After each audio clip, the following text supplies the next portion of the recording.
There had been a polio outbreak recently in Borno. In 2 years, there hadn't been a case. Everyone thought polio was gone. I was actually following up on the polio situation and started seeing reports from the Borno government and others that this huge crisis was underway, and everybody knew Boko Haram was there and committed terrible atrocities. But no one knew how many people had been trapped living under Boko Haram control. The army came in and started liberating areas. That's when they realized that there were millions of people who had been deprived of everything for about 5 or 8 years. Almost 2 million people have been displaced, and they're crowding into camps that can't accommodate them and communities that are so poor that they can't feed themselves in the first place. 8.5 million people are in need of humanitarian assistance. 5.1 million are malnourished. More than half of those children. The UN estimates that without treatment, 75,000 of those children will die by June. Polio essentially is a sign that the health system has collapsed. Malaria, child mortality was off the charts, and a measles outbreak. And I was horrified by the combination of malnutrition and infectious disease.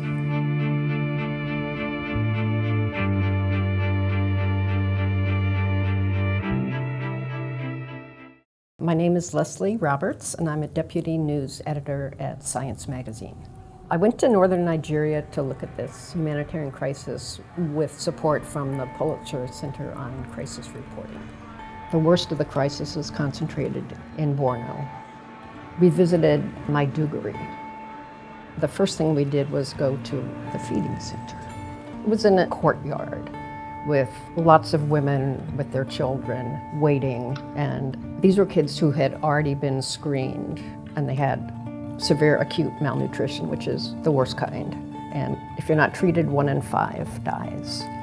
But these kids were already on treatment. They're getting the ready-to-eat therapeutic food, and they would measure the kid's arm to see if they were recovering. Malnutrition, it's bad enough in itself, and then it suppresses the immune system. So when you get these infections, a severely malnourished child is 9 times more likely to die. The next day, we took the UN helicopter to Manguno, in the very northeast corner of the state, which has only been open for about 6 months. The areas around it are still under Boko Haram control, and the conditions here are even worse than in Maiduguri. There we went to a UNICEF clinic, and the health worker would ask, how long has your kid been sick? What are the symptoms? The kid would have fever and cough. Ordinarily, you use a rapid diagnostic test, which is a finger prick of blood, but hers had expired. So she had no choice but to treat everybody as if they had malaria. We went to that transit post. This is something that the Polio Eradication Initiative has started fairly recently. They usually go door to door and vaccinate kids. But in Nigeria, in this crisis, so many people are on the move. They find that they're missing a lot of kids. So they select, in this case, it's a road that goes between 2 areas that are completely inaccessible under Boko Haram control, and also heads into Maiduguri, the capital.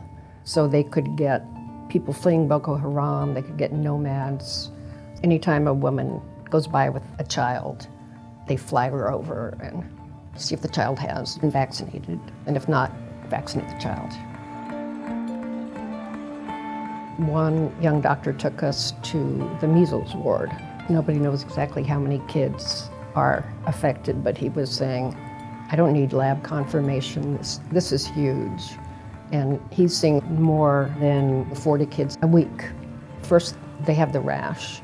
The kids have conjunctivitis, their eyes are swollen, and if it's not treated, it can lead to blindness. A lot have respiratory infections, and there were kids who had to be on oxygen. Other kids have diarrhea that's so bad they're on IVs. Some of the children have sores in their mouth so they can't eat, which exacerbates malnutrition. In a developing country without a crisis, you'd see about 2% mortality. And disasters like this, you see 10% or sometimes even 30%. There are easy fixes for a lot of these problems. The biggest need is really the screening for malnutrition and treating these kids with food. The Army, the Air Force have to continue their fight, and then more money, more aid groups, relief groups need to get in, need to get access. But the scale is so big, and so many are inaccessible still. To talk to the people about what had happened to them, it was devastating that they all had tales of children they'd lost or husbands had been murdered. And it just seemed so appalling that nothing had been done. It's this forgotten place. And part of it is there are so many crises all over the world right now that they're all vying for the same pot of money. But for some reason, Nigeria seems to be at the bottom of the list.